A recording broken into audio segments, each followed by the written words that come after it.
দোকানদার ভাই না? দোকানদার ভাই, আপনি কাক ফোন মারছেন?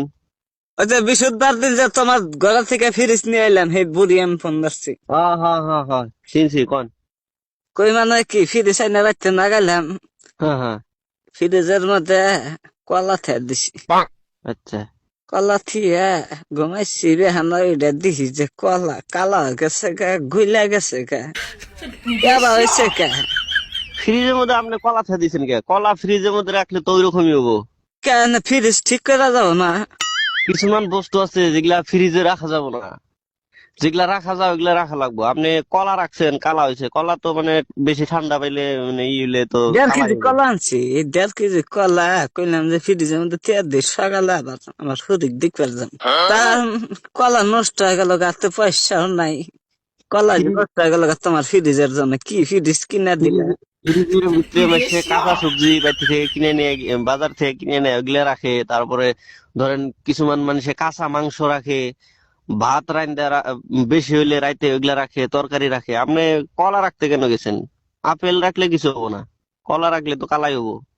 আবার এই যে যাওয়া যাইতে হম হম। বিস্কুট খেয়ে দিছি। আচ্ছা। এই বিস্কুট একবারে গইলা পাতলা পায়খানা নাগাল হয়ে গেছে গা, দেখছ? এটা বাইক আপনি করছি সকালে, বাইক এটা প্যাকেট খুলছি, ডাইরেক্ট একবার গকত করে গুণ নাগাল পুড়ে গেছে গা বেকানি মাটির মধ্যে। বাড়িতে কুত্তা ছিল, কুত্তা আবার খাই আরাম পাইলে। তাহলে ইয়া বা করলে কি ভাবো, ফ্রিজের আমাকে নষ্ট করতেছে গো পয়সা গুলা। আপনি আজব আজব কাম করেন কে? আপনি ফ্রিজের ভিতরে কেন বিস্কুট রাখবেন? বিস্কুট হইলো শুকনা জিনিস, আপনি ফ্রিজে রাখলে তো এটা ঠান্ডা হয়ে ভিজা ভিজা হয়, ওটা তো গইলাই যাবো। আপনি বিস্কুট কেন মানে ফ্রিজে রাখলেন? আপনি বিস্কুট ফ্রিজে রাখলে মানে ভাত তরকারি এগুলা বেশি হইলে, মাছ মাংস এগুলা ফ্রিজে রাখে, আপনি বিস্কুট কে রাখছেন ফ্রিজে? খুয়ের মাথা দিছি, সেই খুয়ের মুয়াও আইলা যাইলা গেছে গা, একবারে উদা গেছে গা, খুয়ের মুয়াও খাইবার চাইলাম না। ফ্রিজের মধ্যে শুকনা জিনিস তুলে তো নষ্ট হবো। আপনি খই রাখছেন, খইয়ের মোয়া রাখছেন, তারপরে বিস্কুট রাখছেন, এগুলা রাখলে তো নষ্ট হবো। সন্দাস ভাই, হ্যাঁ তোমার বলি। পাও ধরে কই বাবা, তুমি এই ফ্রিজটা ঘুরানো, ঘুরানে আমাকে পয়সা দিয়ে ঘুরা দাও। আরে, ভয় বস্তু বানি ফ্রিজে তুলি নষ্ট হয়ে যা, আমাদের না সহ্য হবে না। গরিব মানুষ, লেখাপড়া জানি না, কোনটা থেকে কোনটা টিভি দিয়ে কি জায়গা। আমার কথাটা শুনেন।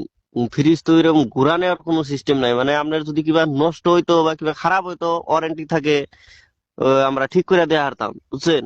কিন্তু ওইরকম তো ঘুরাই নিয়ে আমি টাকা ঘুরাই দিবার পারবো না। আপনি ফ্রিজটা আপনি ভালো করে দেখেন কি বস্তু রাখা যায়, কি বস্তু রাখা না যায়, ওইগুলা বস্তু রাখবেন। আপনি না বিস্কুট গো, দেখলাম, সব দেখলাম। মাছাল কাবার দা কলা টলা আমি যাবি থিলে হারি টকটকা থাকে, ভালোই থাকে। তোমার পচা চোটা ফ্রিজের মধ্যে থুলে হারি বস্তু ঠিক থাকে না, নষ্ট হওয়ার জায়গা কাম হবো না, ফ্রিজ ঘুরা দিম। আপনি কলা রাখবেন না, খই রাখবেন না, এগুলা বস্তু রাখলে তো নষ্ট হবে। আপনি কাঁচা সবজি বাজার থেকে কিনে নিয়ে এনে রাখবেন, তারপরে মাছ মাংস এগুলা রাখবেন, ভাত তরকারি এগুলা রাখবেন। আপনি খই মুয়া তারপরে কলা এরকম বস্তু রাখেন না, তাহলে তো নষ্টই হবো। খাবার দা বস্তু পাতি সব ফ্রিজের মধ্যে ঢুকা, তুমি খামুখি। খাওয়া বাদ দিয়ে তো রাখতে পারবেন না। আপনি আপনি খাওয়া দাওয়া যেগুলা বস্তু বেশি হবো, মাসে ছেড়ে দিলে গন্ধ ওঠে না তো, ওইটা মানে ফ্রিজে রাখলে গন্ধ উঠবে না না। গো, আপনি আমি এলকা বুঝি, আমার বাচ্চা মানুষ টানুষ নাই, অত বস্তু টান দি না কিছু না, যে হেনে আন দি ওই হেনে খাচ্ছি আমি। অত ভেজাল আমি সহ্য করার সামনে ফ্রিজ ঘুরা দিম, তাতে ঘুরা নিবা না নাই? না না, এরকম তো সিস্টেম নাই। আমি তাহলে আপনার কাছে আমি মাপ চাই, আমরা তো ফ্রিজ ঘুরাই নিবার পাম না। মাইস্টাল্লাহ সারা জীবন বস্তু থিয়া খাইলাম, কোন বস্তু নষ্ট হয়ে যায় না। আজকাল তোমার কাছ থেকে ফিরেছে না, সব বস্তু নষ্ট হয়ে যেতেছে কে। আপনি ফ্রিজ চালাতে পারেন না এখন, এটা তো আমার দোষ না, এটা আপনার হে দোষ। চলা যায় না, তোমরা চলা আসা, তোমরা নিয়ে যাও গা ফিরে, নাক বানাই না। ঘুরাই নেওয়ার তো সিস্টেম নাই। আপনার নষ্ট হইলে আমরা হাইরা দিবার পারতাম, ওয়ারেন্টি থাকে, ঠিক করে দিবার পারতাম।